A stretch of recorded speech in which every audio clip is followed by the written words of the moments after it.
দিন ধরে sleeper sell বা এই সন্ত্রাসবাদী কার্যকলাপে যুক্ত বিভিন্ন লোকের আশ্রয়স্থল হয়ে উঠছিল পশ্চিমবঙ্গ, হেভেন, স্বর্গরাজ্য হয়ে উঠেছিল। এবং এক্ষেত্রে দুর্ভাগ্যের হলেও সত্যি যে এর পেছনে একটা বিশেষ বিচারধারা বা মতবাদ বা কাজ করেছে, এটা দুর্ভাগ্যের। কিন্তু crackdown of all kind of terrorism, sleeper cell, fundamental force, এগুলো তো করা হবে। এটা সরকার মৌলবাদের বিরুদ্ধে সর্বদা তৎপর, এবং বাংলাদেশের সাম্প্রতিক পরিস্থিতিও আমরা সবাই জানি। ফলে সবটা মিলিয়ে আমি কালকে যখন খবরটা পেলাম মুখ্যমন্ত্রীর উপরে হামলার ছক ইত্যাদি, অত্যন্ত সংবেদনশীল বিষয়। পিলখানার সাধারণ ঘর থেকে আচমকা বর্ধমানের অভিজাত আবাসনে হাতে কি করে এত টাকা এলো হামিম মণ্ডলের? পেছনে তাহলে কি কোনো ফরেন ফান্ডিং ছিল? তদন্তে নেমেছে এসটিএফ।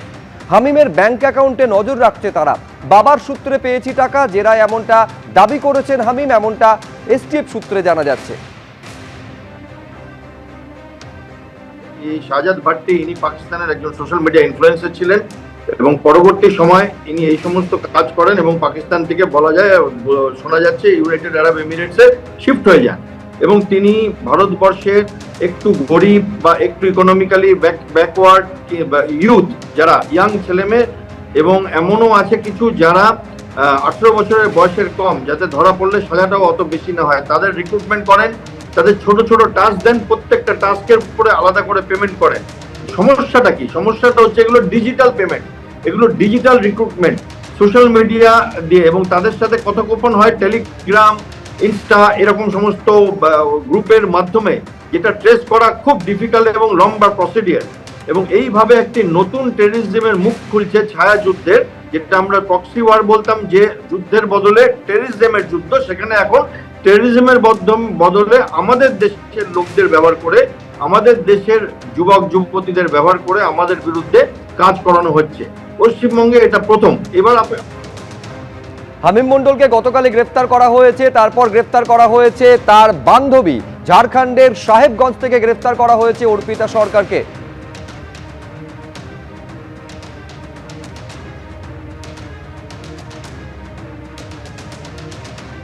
পাকিস্তান থেকে আপনি লড়ে নেবেন, কিন্তু আপনার বাড়ির পাশে যে রাষ্ট্রদ্রোহীরা আছে, যারা টাকার জন্য দেশের সঙ্গে বিশ্বাসঘাত করতে পারে, সে লোককে আপনি কি করবেন? দেশের যত বড় ক্ষতি হোক এরা করে দেবে। এদের থেকে সাবধান থাকার প্রয়োজন আছে। আমি পশ্চিমবাংলার সমস্ত মানুষকে বলবো, আপনার পাড়ায়, আপনার বাড়ির পাশাপাশি এর ধরনের লোক থাকে, এদের উপরে নজর রাখুন।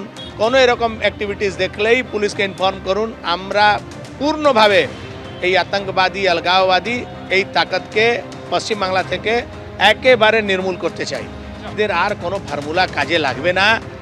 একেবারে পশ্চিমবাংলা থেকে এই ধরনের অ্যাক্টিভিটিস বন্ধ হবে।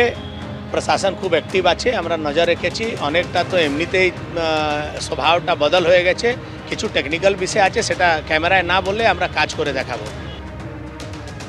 অর্থাৎ 24 ঘন্টারও কম সময়ের মধ্যে হামিম মণ্ডলে গ্রেফতারির পর তার বান্ধবী অর্পিতা সরকারকে ঝাড়খণ্ডের সাহেবগঞ্জ থেকে গ্রেফতার করেছে বেঙ্গল এসটিএফ। কিছুক্ষণ আগেই অর্পিতা সরকারকে আপনারা জানেন যে বর্ধমান আদালতে প্রডিউস করা হয়েছে। পাশাপাশি দেখতে পাচ্ছেন গতকাল বর্ধমান থেকে গ্রেফতার করা হলো হামিম মণ্ডলকে, পাক জঙ্গি হামিম মণ্ডলকে। তাকে জিজ্ঞাসাবাদ করার পর অর্পিতা সরকারের নাম জানা যায় এবং অর্পিতা সরকারকে আজকে সকালে গ্রেফতার করা হয়, গ্রেফতার করে নিয়ে আসা হয় ঝাড়খণ্ডের সাহেবগঞ্জ থেকে।